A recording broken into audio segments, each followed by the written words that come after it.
Karuna Swarupaya Radha Krishna Prestayate Siddhaswarupananda Paramahamsa Namine Lord Karuna Swarupaya Radha Krishna Prestayate Namo Siddhaswarupananda Paramahamsa Namine Lord Karuna Swarupaya Radha Krishna Prestayate Namo Siddhaswarupananda Paramahamsa Namine Lord Karuna Swarupaya Radha Krishna Prestayate Shri Krishna Chaitanya Radha Krishna Nayanya Shri Krishna Chaitanya Radha Krishna Nayanya Shri Krishna Chaitanya Radha Krishna Nayana Haribol, Krishna Chaitanya Radha Krishna Nayana Shri Krishna Chaitanya Radha Krishna Nayanya Shri Krishna Chaitanya Radha Krishna Nayanya Shri Krishna Chaitanya Radha Krishna Nayana Shri Krishna Chaitanya Radha Krishna Nayana Bhaja Shri Krishna Chaitanya Prabhu Nityananda Shri Advaita Gadadhara Shri Vasudeva Gaur Bhaktivinoda Bhaja Shri Krishna Chaitanya Prabhu Nityananda Shri Advaita Gadadhara Shri Vasudeva Gaur Bhaktivinoda Gopala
This morning, we will glorify and discuss the process of parampara, or the descending method coming from the Supreme Person.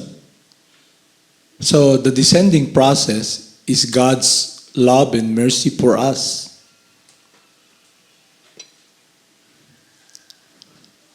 He makes this move to come to us, and it is exhibited when Lord Chaitanya, Lord Nityananda, and his associates were here 500 years ago.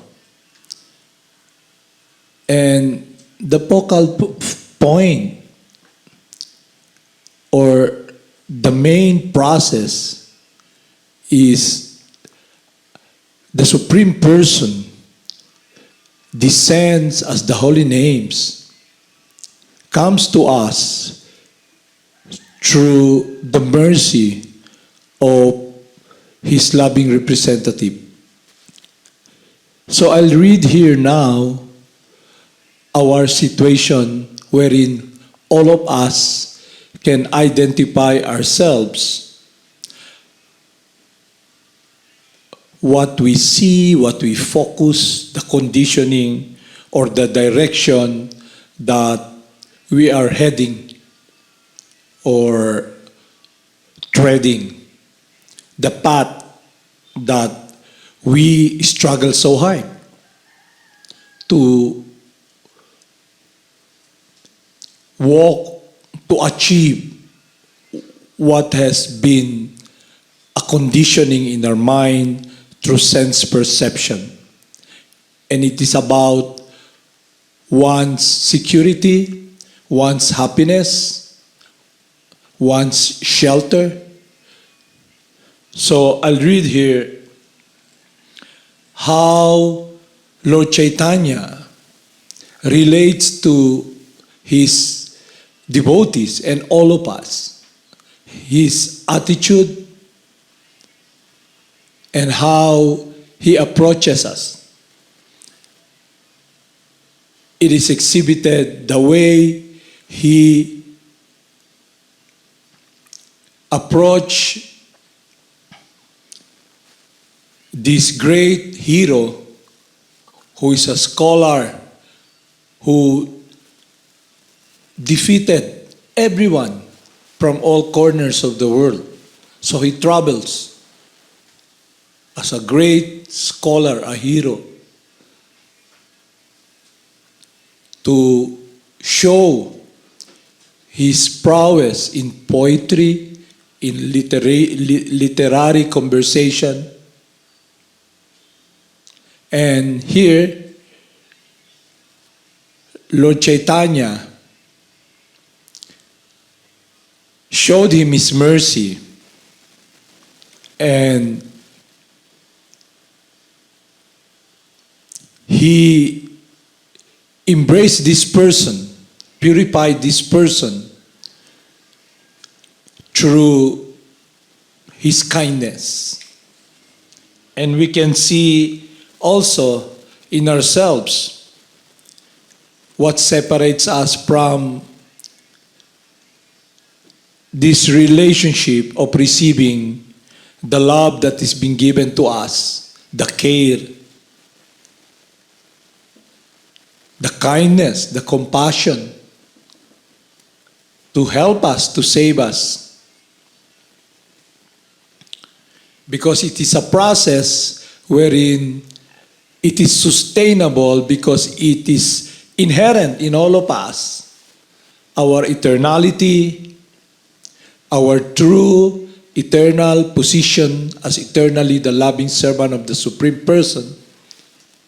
If we succeed and move in that direction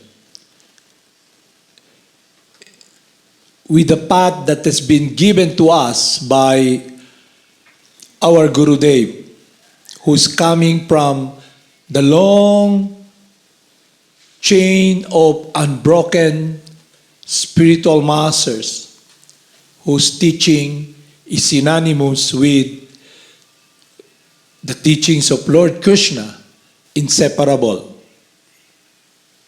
So it's about faith. And this faith, when it is focused upon what is absolute, and through the process of purification, we can experience the happiness of the mercy that has been given to us, because it's a connection between our life, our heart. So I'll read this. Pastimes of Lord Chaitanya, so we can see where we stand through the purport or the discussion given to us by our instructing spiritual master.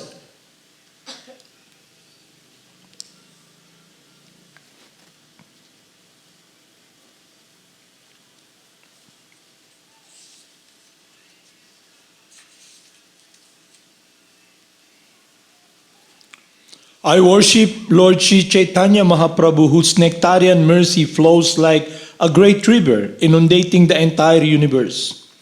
Just as the river flows downstream, Lord Chaitanya especially extends himself to the fallen soul. So the great Vaishnava Narottamadas Thakur sings, he prays for Lord Chaitanya's mercy because he is the mercy incarnation, having appeared specially to claim the fallen souls. The more fallen one is, the greater one's claim to the favor of Sri Chaitanya Mahaprabhu. One must only be very sincere and serious.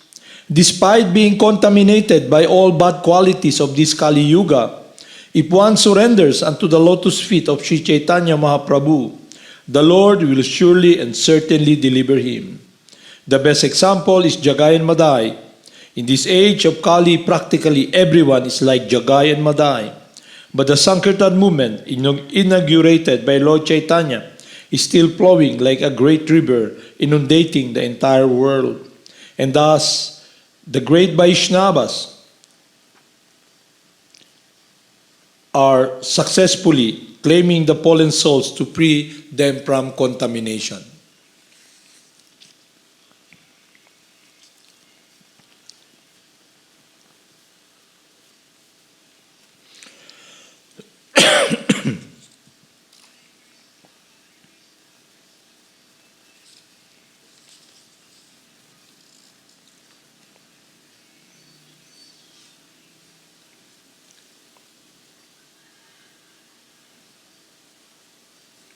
So Lord Chaitanya met this person.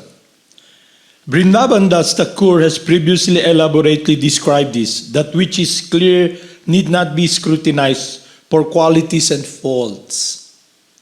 Offering my obeisances to Sri Brindavandas Thakur, I shall try to describe the portion of Lord's analysis which, when he heard it, made Digvijay feel himself condemned.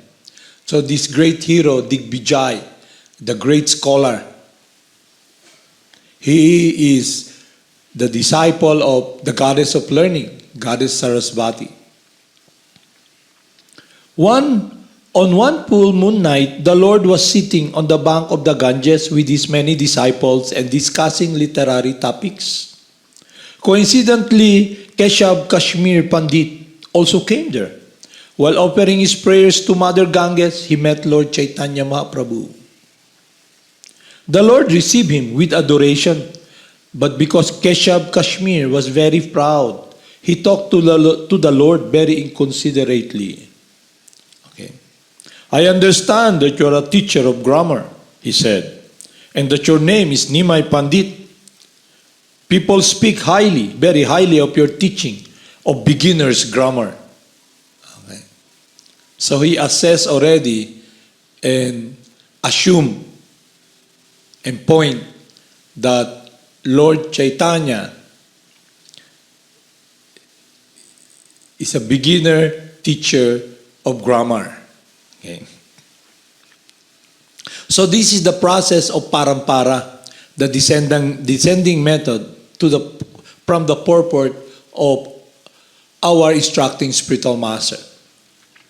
Formerly, Sanskrit school first taught grammar very thoroughly, and this system continues even now.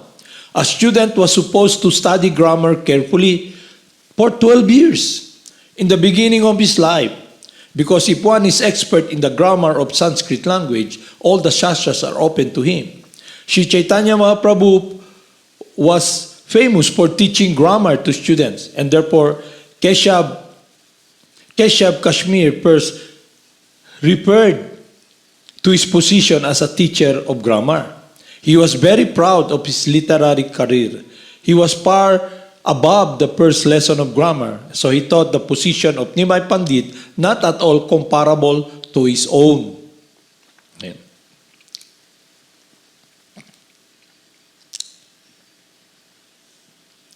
I understand that you teach Kalapa Vyakarana. I've heard that your students are very expert in the world jaggery of grammar. The Lord said, yes, I'm known as a teacher of grammar, but factually I cannot impress my students with grammatical knowledge, nor can they understand me very well. Since Keshav Kashmir was a little pop-up, the Lord increased his artificial pride by presenting himself as subordinate to him. Thus he flattered him as follows. My dear sir, whereas you are a very learned scholar in all sorts of scripture and are very experienced in composing poetry, I am only a boy, a new student, and nothing more. Therefore, I desire to hear your skill in composing poetry. We could hear this if you could mercifully describe the glory of Mother Ganges. When the Brahmana Keshav Kashmir heard this, he became still more pop-up. And within 1 hour, he composed 100 verses describing Mother Ganges. The Lord praised him, saying, Sir, there is no greater poet than you in the entire world. Your poetry is so difficult that no one can understand it but you and Mother Saraswati, the goddess of learning. Replying to Keshav Kashmir sarcastically, Lord Chaitanya indirectly minimized the value of his poetry by saying, yes, your compositions are so nice that no one but you and your worshipable mother, the goddess of learning, can understand them. Keshav Kashmir was a favorite devotee of Mother Saraswati, the goddess of learning. But Chaitanya Mahaprabhu, as the master of the goddess of learning, has the right to speak sarcastically of her devotees. In other words, although Keshav Kashmir was proud of being favored by the goddess of learning, he did not know that she is controlled by Chaitanya Mahaprabhu himself because he is the Supreme Personality of Godhead. So Mother Saraswati, the goddess of learning, is the servant of Lord Chaitanya. And then Lord Chaitanya asked, but if you explain the meaning of one verse, we can all hear from your own mouth and thus be very happy. So he gave 100 verses. Okay. The Digvijay Keshav Kashmir inquired which verse he wanted to explain. The Lord then recited one of the 100 verses Keshav Kashmir had composed. The greatest of Mother Ganges always brilliantly exists. She is the most fortunate because she emanated from the lotus feet of Shri Vishnu, the personality of Godhead. She is the second goddess of fortune, and therefore she is always worshipped both by the demigods and by humanity. Endowed with all wonderful qualities, she flourishes on the head of Lord Shiva. When Lord Chaitanya asked him to explain the meaning of this verse, the champion, very much astonished, inquired from him as follows. I recited all the verses like the blowing of the wind. How could you completely learn by heart even one among those verses?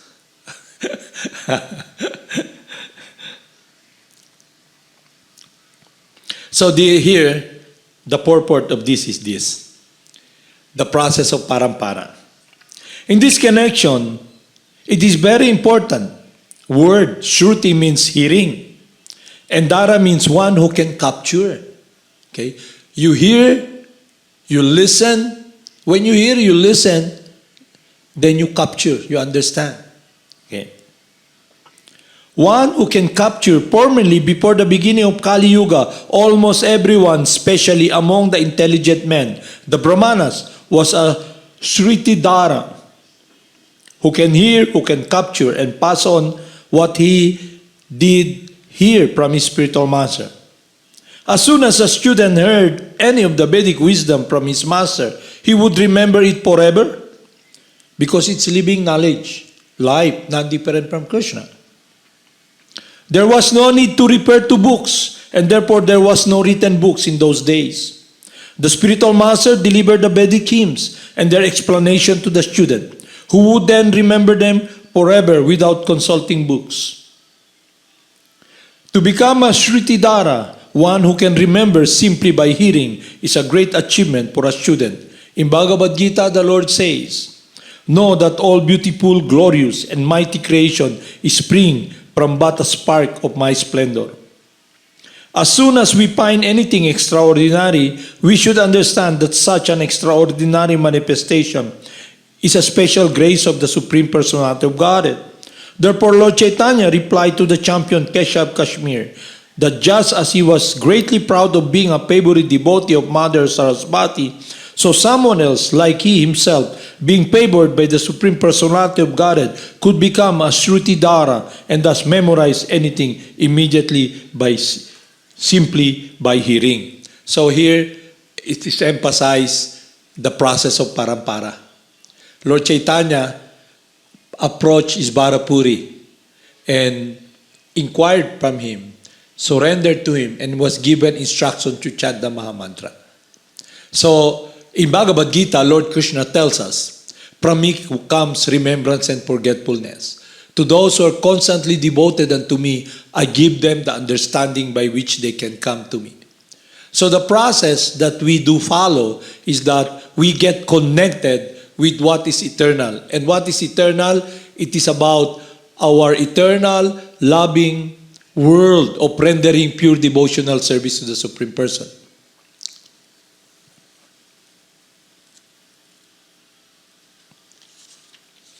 So, the process we follow is that Lord Vyasadeva, the literary incarnation of God, put into writing the Vedas in Sanskrit for the people in Kali Yuga who are less intelligent.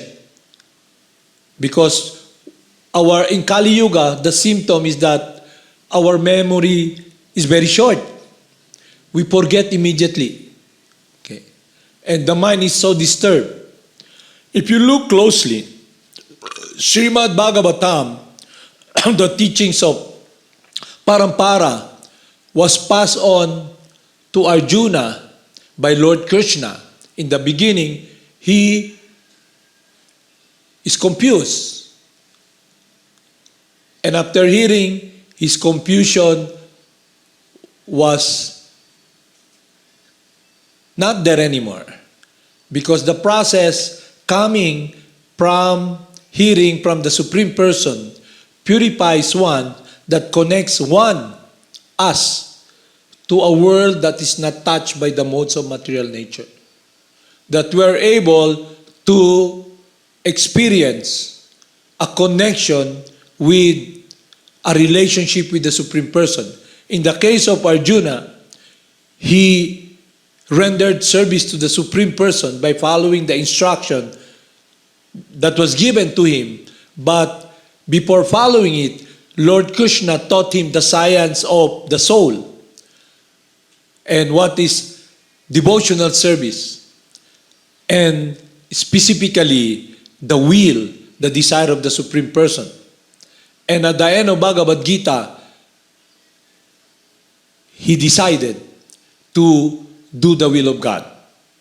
So it's also the process that is given to us. After hearing the wisdom coming from Parampara, which was put into writing by Lord Vyasadeva for us and translated by His Divine Grace, A.C. Bhaktivedanta Swami, into English, so we can have reference. Reference means the teachings of the saintly person, and that reference is through scriptures coming from the bona fide spiritual master.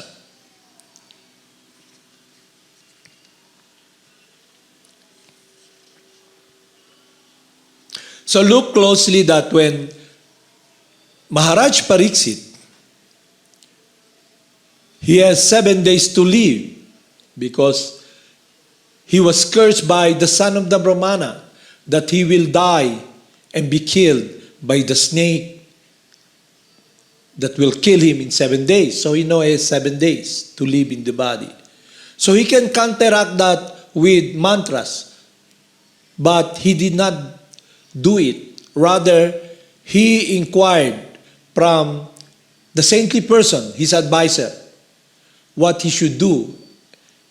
And he was advised to listen from Sukadev Goswami, who is the disciple of Narada Muni. And Narada Muni is also the disciple of Lord Brahma.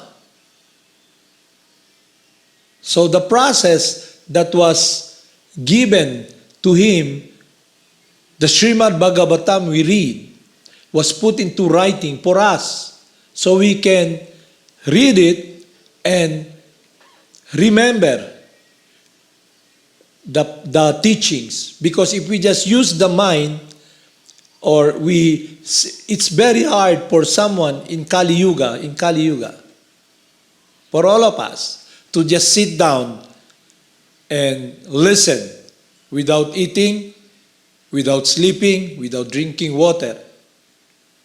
But during the ancient time, they were so practiced in discipline. It's a common cultural process and understanding of who they are. So at the time they have to leave the body, or at the time it's time for them to focus their life, to meditate, or to go back home to the Supreme Person, they can sit down and focus their life without being disturbed by the mind. But that's not the case here, because we've been so conditioned by the modes of material nature, and there are innumerable desires in our mind. That's why when we struggle in this world, for the struggle for survival means happiness. We are so afraid of death. But the venue or the world we're in is the world of death. And the physical body that we're using for survival is the source of suffering and death when we leave this body. So when we listen from someone who is not different from the Supreme Purifier, the Supreme Person, we become purified from all these misgivings that has been covering our heart. So the process of chanting the holy names, that's why the Maha Mantra is called Maha Mantra, the Hare Krishna Maha Mantra, the greatest mantra, draws the mind away from matter, purifies us. It is the greatest mantra because it's not different from Lord Krishna, the Supreme Purifier. So it is received through the chain of unbroken line of spiritual master. God Himself. So, as Lord Krishna tells us in Bhagavad Gita, from me comes remembrance and forgetfulness. So if we follow this path, we can be very focused when we follow the advice of Lord Krishna that we search someone who is His confidential loving servant. So it is exemplified by Lord Chaitanya when he approaches Varapuri.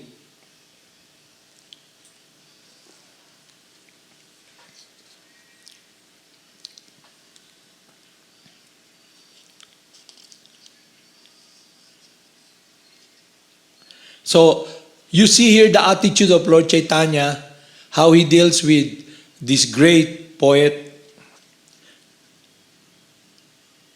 All right, let me see. Okay, taking a humble position, Sri Chaitanya Mahaprabhu said, because I'm not at your level, I have asked you to teach me by explaining the faults and qualities in your poetry. The faults and qualities, okay? The downside and the upside, okay? So, the poet thinking he's so proud, thinking he's perfect. When he heard about the faults, the poet said, all right, let me see what qualities and faults you have found. The Lord replied, let me speak, and please hear me without becoming angry. So, he relates to this great poet with humility. Unlike the difference between spiritual discussion, it's with humility. And the verdict is always based upon the conclusive, absolute teaching of scriptures, not from someone's speculation. Here, who has a big mouth wins, okay? Who does not stop opening his mouth and blabbing nonsense that you cannot even ask question, he wins. Because he's using this microphone and big. Okay? And he can buy radio time, okay? He can corner all, the TV time. It's not like that.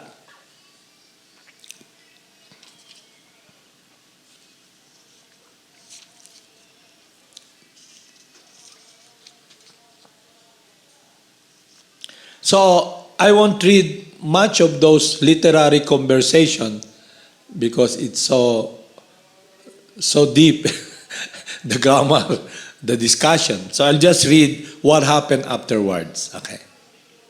After hearing the explanation of Lord Chaitanya,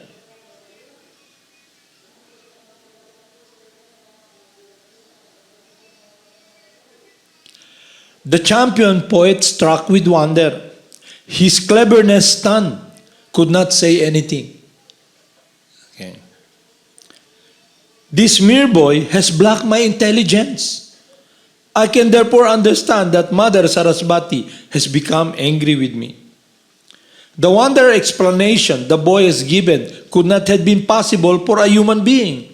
Therefore, Mother Saraswati must have spoken personally through his mouth. Thinking thus, the Pandit said, my dear Nimai Pandit, please hear me. Hearing your sorry, jeez.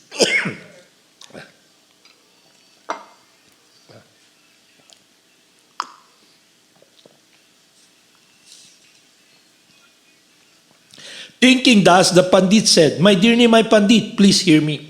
Hearing your explanation, I'm simply struck with wonder. Okay? I'm surprised you are not a literary student and you do not have long experience in studying the Shastra. How have you been able to explain all these critical points? So in Bhagavad Gita, when Arjuna asked Lord Krsna about the science, and he said, this science has been taught first to the sun god Vibhasvan. And Arjuna inquired, Vibhasvan, the sun god, is senior to us, to you. Okay? How can you remember? And Lord Krsna tells Arjuna, many, many births have passed. All of them I can remember, but you cannot. So it points to someone who is all-knower, who knows everything. And Arjuna being an individual who is not God, but in a way, God. Okay. Because divine. Okay. When we speak of God, the Supreme Person, okay? And then you can see clearly the difference. Krishna knows past, present, and future.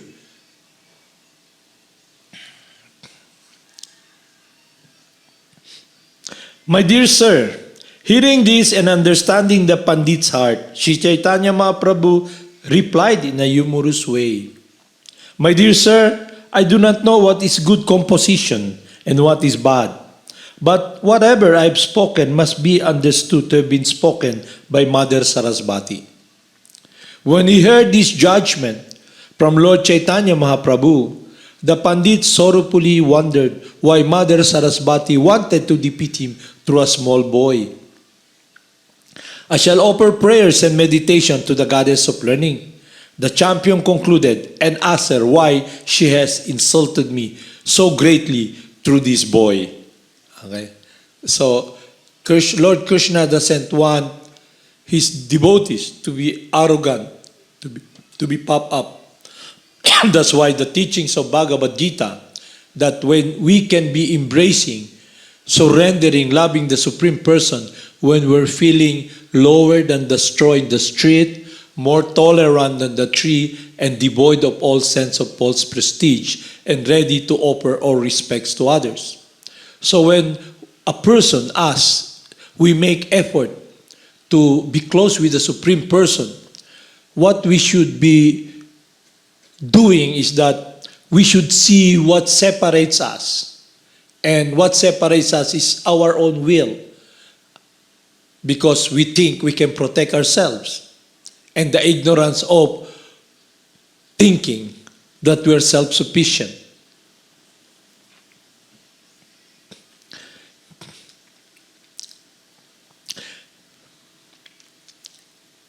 I shall offer prayers and meditation to the goddess of learning. The champion concluded and asked her why she has insulted him greatly through this boy.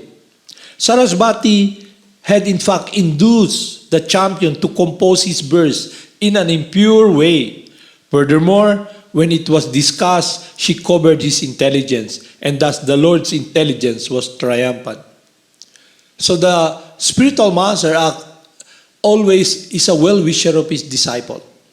He wants his disciple, his students, all of us, to succeed in our endeavor to follow the path of Lord Chaitanya's mission.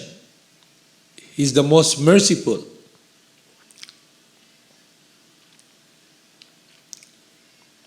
When the poetic champion was thus defeated, all the Lord's disciples sitting there began to laugh loudly. But Lord Chaitanya Mahaprabhu asked them not to do so, and he addressed the poet as follows. You are the most learned scholar and the topmost of all great poets. For otherwise, how could such fine poetry come from your mouth? Your poetic skill is like constant flow of water of the Ganges. I find no one in the world who can compete with you. Even in the poetic composition of such great poets as Bababhuti, Jayadeva, and Kalidasa, there are many examples of faults. Such mistakes should be considered negligible. One should see only how such poets have displayed their poetic power.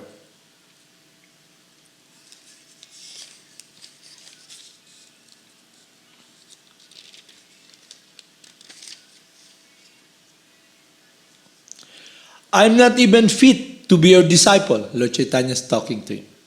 Therefore, kindly do not take seriously whatever childish impudence I've shown.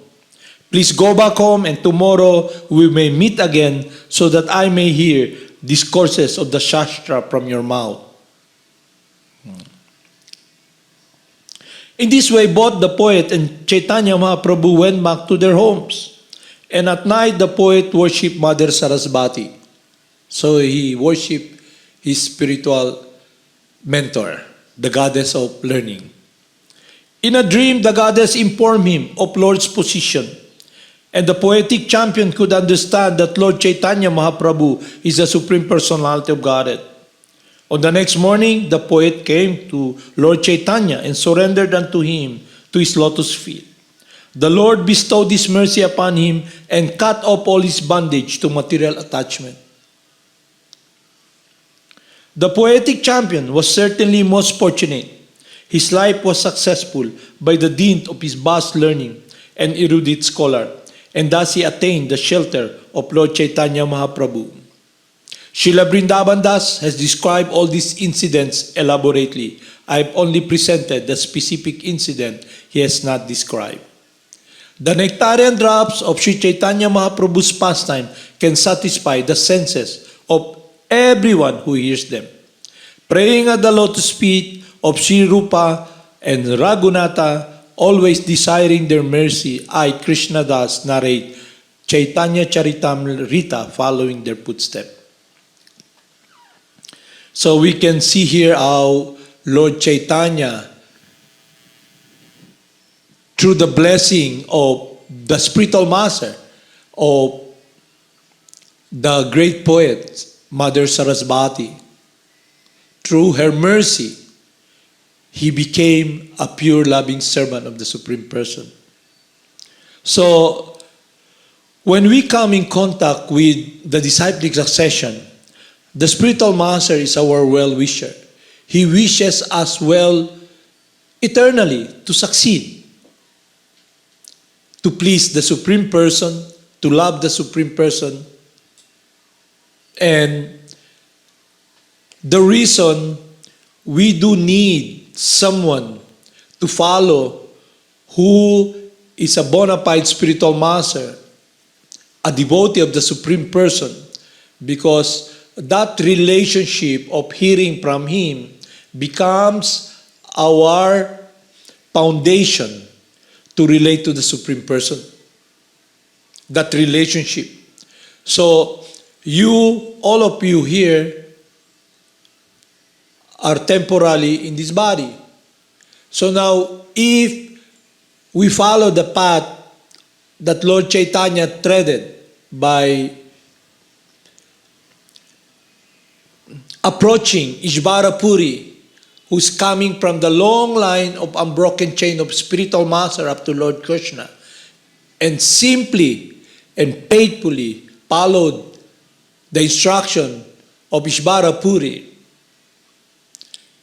faithfully, so that we should see how we should relate to the Supreme Person. It must be with sincerity and truthfulness. So these qualities are inherent in all of us, but because for so long we have been conditioned by this disease, this material nature, this illusion, our heart has become hard, and we are so burdened, and the burden we do carry is the arrogance, the hardness, thinking we're better than everyone.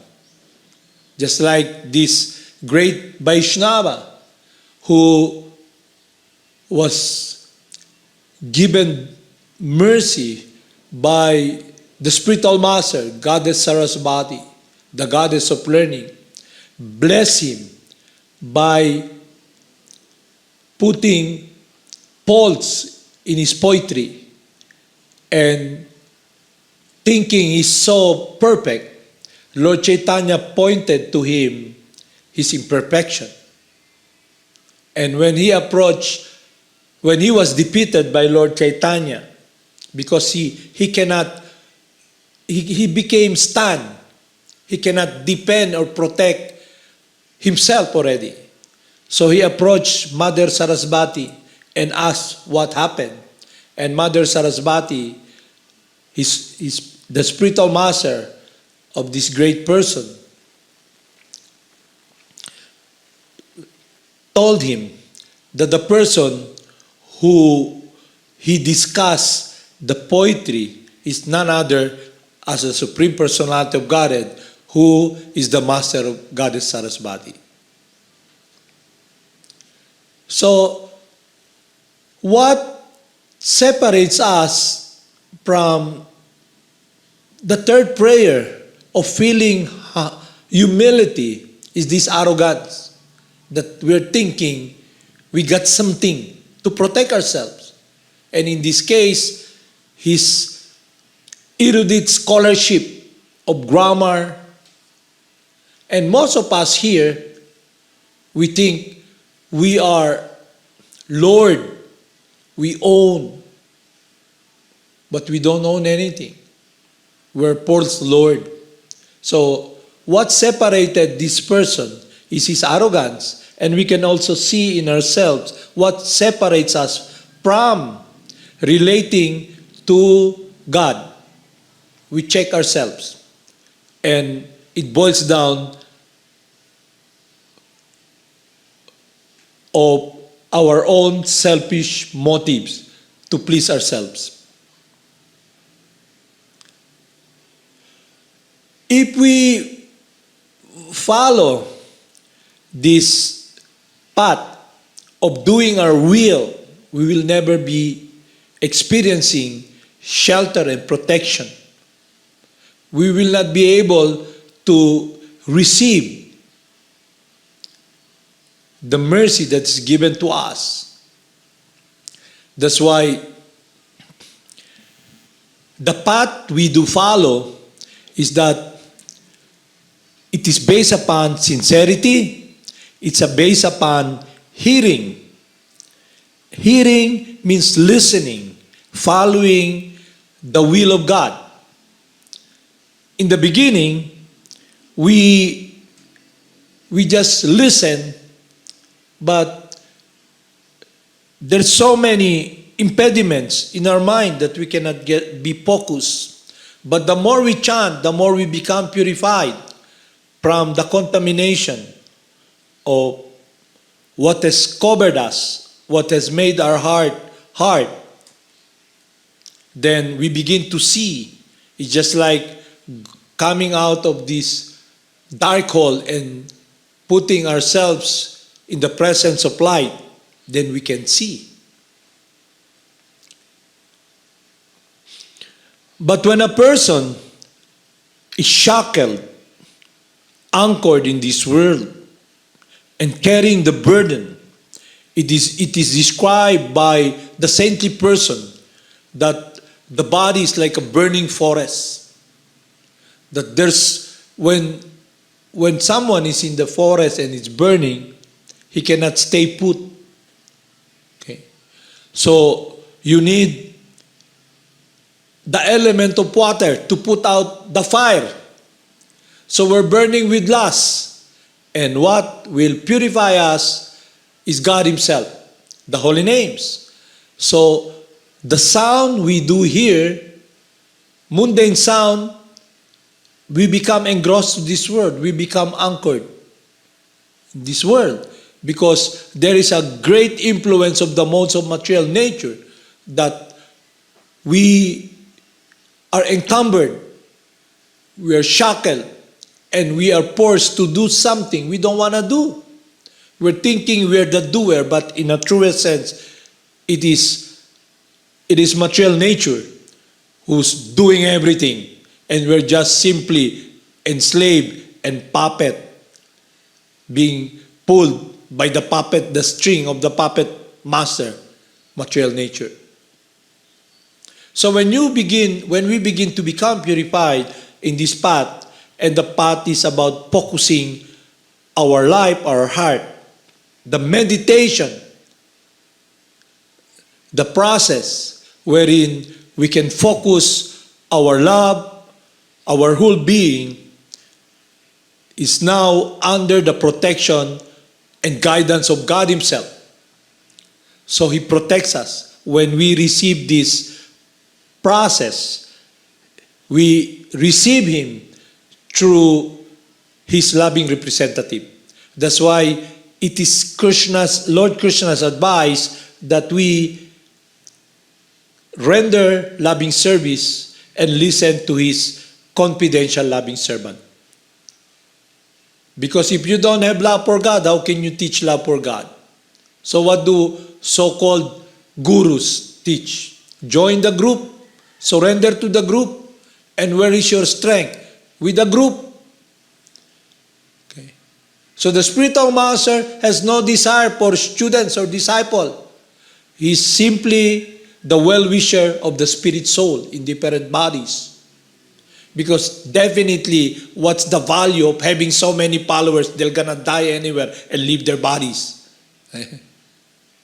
So there's like this person, who begins to see and wants to play guru. He wants to be taking care of other living entities. Maya or illusion puts us in this world thinking we're Lord. Now it's in the field of so-called spirituality that I can purify everyone. I will be the guiding force. Not understanding that the reason individuals are chanting, glorifying, following the path of Lord Chaitanya is because of Lord Krishna himself. Because Lord Krishna, the Supreme Person, loves all of us. He's the Lord of love. And his devotees, like Mother Sarasvati, our Gurudev, coming in the line of Parampara, loves us eternally. So that's the word of love. So they teach us how we can be getting out of this mess wherein we are so much anchored in prison. And we're carrying this load. It's like we're burning. We cannot just sit down and feel satiated or calm. The influence, of material nature forces us who were so insignificant, minute. Maya make us believe we're great. Just like this person. He looks everybody down. And when he came in contact with Lord Chaitanya, he's thinking he's a mere boy. Okay. Not knowing that the person who is in front of him is the master of his master, Goddess Sarasvati. So the Supreme Person reveals himself through the process that will unshackle us, will free us from this imprisonment, and it's based upon this eternal absolute wisdom of our world that is eternal, that we are all eternally the loving child, loving servant of the Supreme Person. And this place is not a place we should be in, but rather we should go back to the world of the pleasure of the Supreme Person. And while we're here, we should be able to redirect our struggle instead of struggling that is struggle for survival in a world that is temporary and illusory. Our struggle should be simply receiving God, the mercy coming, because it is what will be our shelter and protection. So, the Maha Mantra, the chanting of the holy names, is called the great chanting for deliverance. To deliver us from this imprisonment, to stop this painful struggle wherein we are so burdened by greed, anger, insecurity, loneliness. So, what we should do while we are in this body now, we just simply chant the holy names. Let Lord Krishna be the driver of our lives. Is it clear? So, to put emphasis upon what we have discussed, it is already decided. Okay? In the Puranas, that the process is the chanting of the Maha Mantra. So what my spiritual master was telling us, that all of you here, we are all given this open ticket to go back to Krishna. So it will be up to you when you're gonna go. Okay? You have this open ticket. So you can travel light, you can travel, or when do you like? Okay? You put the date. Okay? So when you make this decision, my dear Lord, let me be engaged in your loving service and take shelter of the Supreme Person, then Krishna is pleased. If you make one step toward Lord Krishna, He makes 100 steps towards you. So if you can appreciate now that you're given this open ticket to go back home to Lord Krishna. But because we have so much encumbrances, our senses are so shackled in this world. It's like, they're shackled like a person, like this insect who's stuck in the spider web. He cannot move.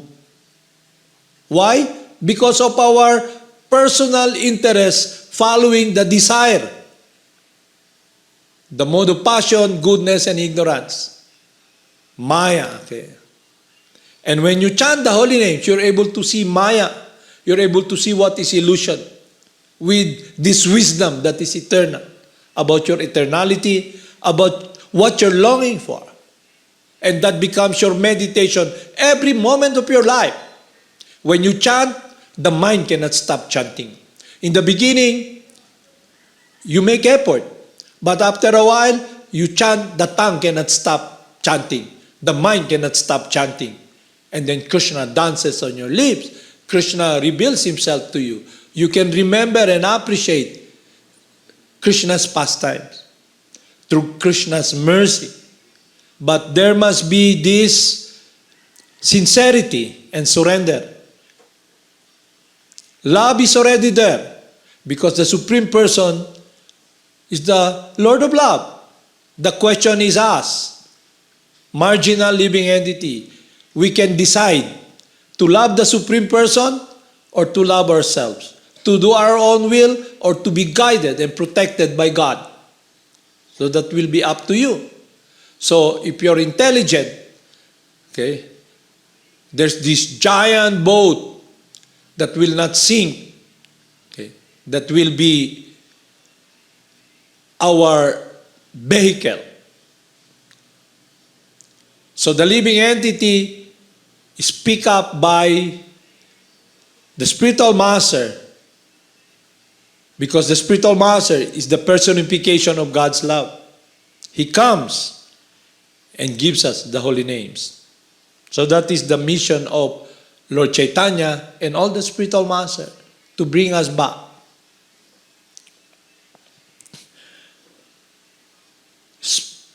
Love for God is transcendental to all material contamination, economic development, sense gratification, liberation, freedom from all the suffering. In the beginning, when you chant, you just want to experience happiness. You want to become free from all. It's all about us becoming free. Okay? But if you chant the holy names, my spiritual master described it. If you have number 10, you have number 9, number 8, 7, 6, 5, 4, 3, 2, 1. So it is described that all the liberation are just kneeling down, being offered to the devotee. Liberation, economic development, but the devotee is not interested. And I'll give you an example. For example, a child goes to this big mall, Robinson, and it's not COVID time, it's Christmas, and there's merrymaking, a lot of people there, and this child, a 3-year-old child, the mama, the father and the mother brings the child so they can, see all the lights, the stars, and have a nice meal there. And because the child just roams around, the mother looking at so many goodies, maybe this dress nice, the father is looking on the other side and the child gets lost, And then the child, in the middle of this chaos, cries, "Mama, Baba!" Where's my mama? 3-year-old child, helpless, so helpless. And then the security guard comes because the child is creating, trouble. They're already crying, rolling on the ground, and the child is almost dying. So all the security guards try to please the child, buys the child lollipop, Okay, the lollipop as big as this, or cotton candy as big as this. And the child is not interested. Why, mama? Okay. And all those sales lady, try to trick the child. Your mama's here, The child, he won't stop crying because she needs or her mama or papa. And then the mama and papa becomes aware, okay? There's this child who's almost dying, crying, and where is the father and mother of this child? And the father runs,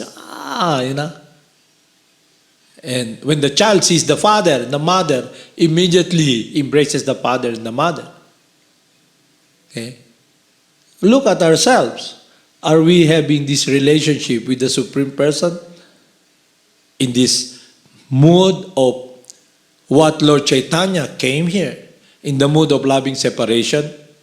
But with the process, while we are here, we'll be connected with that relationship with our Gurudev. And that will be the foundation of our security. Because we are eternal and our heart simply wanting to please God when we leave this world and we're engaged in chanting of the holy name, it will continue, this longing and longing. And Lord Krsna tells us, he tells this in conclusion, okay, absolutely. To those who are constantly devoted unto me, I give them the understanding by which they can come to me. As they surrendered accordingly, I reward them accordingly. Okay? Those who worship the demigods goes to the planet of the demigods.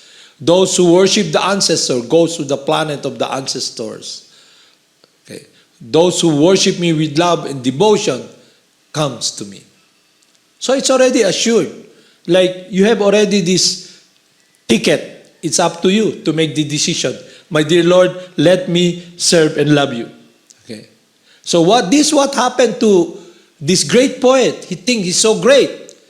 But the spiritual master, Mother Goddess Sarasvati, has so much love for his disciple that he invoked to him all through his intelligence, with all the pulse. And then when he met Lord Chaitanya, this balloon, his thinking is so great. It's like this pinprick.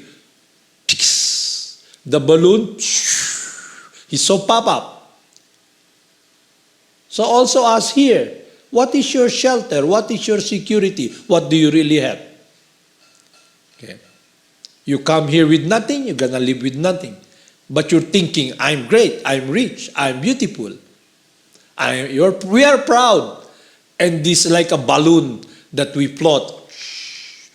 So what we should do is this humbleness. So this person, after hearing from Mother Sarasvati, experienced the third prayer of Lord Chaitanya, humility. And he falls on the feet of Lord Chaitanya. And Lord Chaitanya loves him so much. He became, he was blessed to remember all the teachings that is transcendental. Okay. He became a pure loving servant, a spiritual master. So the point is this: we are all divine, living entity, child of God. So what then is a spiritual master? We're thinking spiritual master as someone who has so many followers. No, it's not that. A spiritual master is the servant of the servant of the servant of the loving servant of Lord Krsna. So you try to see, analyze, check, and in a prayerful mood, when you're alone, see your situation. Where am I heading? What will happen to me? When I leave this world, it is unknown destination I'll be going. But because you have this ticket, the Maha Mantra, it will be up to you to sign, I'm gonna leave today, okay? I'll take this ticket, go back to Krishna. Haribol Namaste.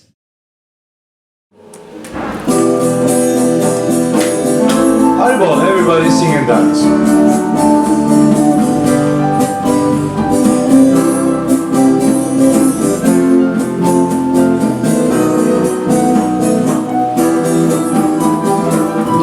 Namo Siddhaswarupananda, Paramahamsa Namine, Gora Karuna Swarupaya, Radha Krishna Prestayate. Siddhaswarupananda, Paramahamsa Namine, Gora Karuna Swarupaya, Radha Krishna Prestayate. Shri Krishna Chaitanya, Radha Krishna Narayana, Shri Krishna Chaitanya, Radha Krishna Narayana. Shri Krishna Chaitanya, Radha Krishna Narayana, Shri Krishna Chaitanya, Radha Krishna Narayana. Shri Krishna Chaitanya, Radha Krishna Narayana, Shri Krishna Chaitanya, Radha Krishna Narayana. Haribol. Shri Krishna Chaitanya, Radha Krishna Narayana, Shri Krishna Chaitanya, Radha Krishna Narayana. Raja Shri Krishna Chaitanya, Prabhu Nityananda, Shri Advaita Gadadhara, Shri Vasudeva Gaur Bhakta Vrinda. Raja Shri Krishna Chaitanya, Prabhu Nityananda, Shri Advaita Gadadhara, Shri Vasudeva Gaur Bhakta Vrinda. Gopala Govinda Rama, Madana Mohana, Gopala Govinda Rama, Madana Mohana.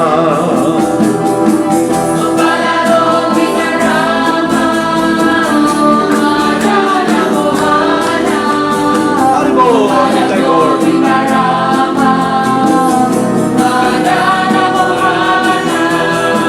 Gopala Govinda Rama, Madana Mohana, Gopala Govinda Rama, Madana Mohana.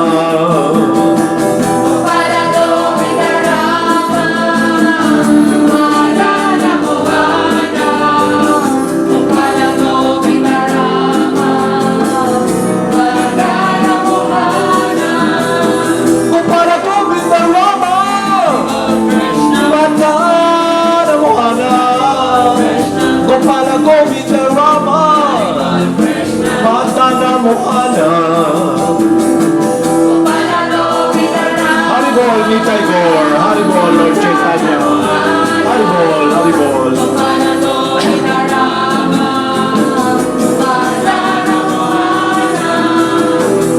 Govinda Rama, Madana Mohana, Gopala Govinda Rama, Madana Mohana. Haribol.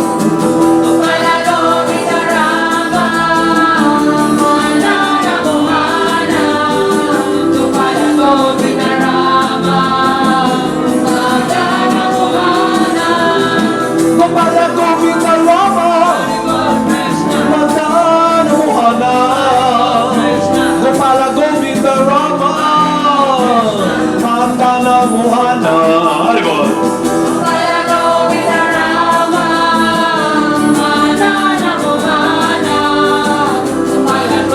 Haribol, Haribol.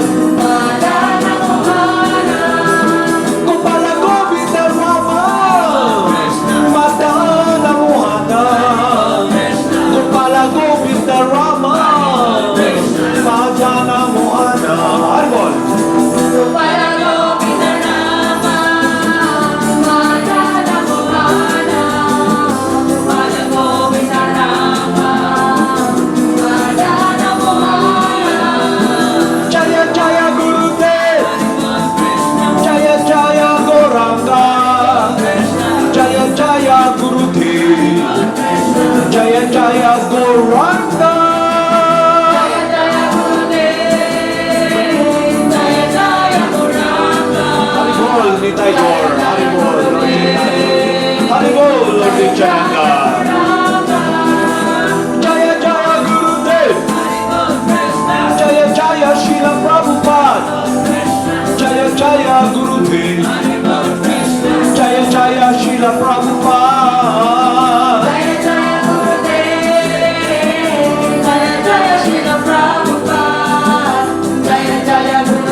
Paramahamsa.